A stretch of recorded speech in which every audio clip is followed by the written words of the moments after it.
Wherever you go, whatever you do, throw a little at it. Omax, Vest and Briefs.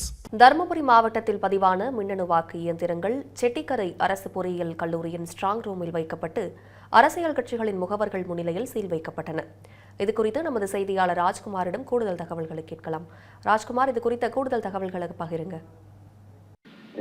Pavithra, தமிழக சட்டமன்ற தேர்தல் 2026 சட்டமன்ற தேர்தல் நேற்று நிறைவடைந்ததை அடுத்து சுமார் 1596 வாக்குச்சாவடி மையங்களில் இருந்து வாக்கு இயந்திரங்கள் போலீஸ் பாதுகாப்புடன் தருமபுரி மாவட்டத்தில் செட்டிக்கரை அரசு பொறியியல் கல்லூரியில் உள்ள 5 ஸ்ட்ராங் ரூமில் தனித்தனியாக 5 தொகுதிகளுக்கு பிரிக்கப்பட்டு வைக்கப்பட்டுள்ளது.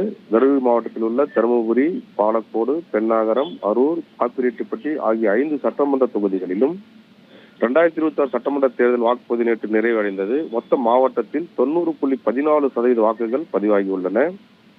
இந்த வாக்குகள் வரும் மே 14ஆம் தேதி செட்டிக்கரை பொறியியல் கல்லூரியில் எண்ணப்படுகின்றன.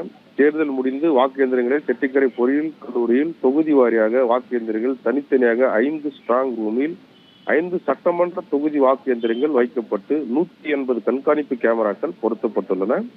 அதனைத் தொடர்ந்து தற்போது வேட்பாளர்களின் முகவர்கள் முன்னிலையில் மாவட்ட தேர்தல் அதிகாரி சதீஷ் மற்றும் தேர்தல் பார்வையாளர்கள் வாக்கு இயந்திரங்கள் வைக்கப்பட்ட அறைகளுக்கு சீல் வைத்துள்ளனர். தொடர்ந்து மத்திய ரிசர்வ் போலீஸ், CRPF வீரர்கள், ஆயுதப்படை போலீசார், காவல்துறை உள்ளிட்ட வருவாய்த்துறையினர் அடங்கிய 4 அடுக்கு பாதுகாப்புடன் 400 பேர் அடங்கிய குழுவினர் 3 ஷிப்ட் முறையில் பாதுகாப்பு வழங்கி வருகின்றனர். மே 4ஆம் தேதி காலை மீண்டும் வேட்பாளர்கள் முன்னிலையில் சீல் அகற்றப்பட்டு வாக்குகள் எண்ணப்பட உள்ளது. வாக்குகள் என்னும் நாளை எதிர்பார்த்து அரசியல் கட்சிகளும் பொதுமக்களும் ஆர்வத்துடன் காத்திருக்கின்றனர்.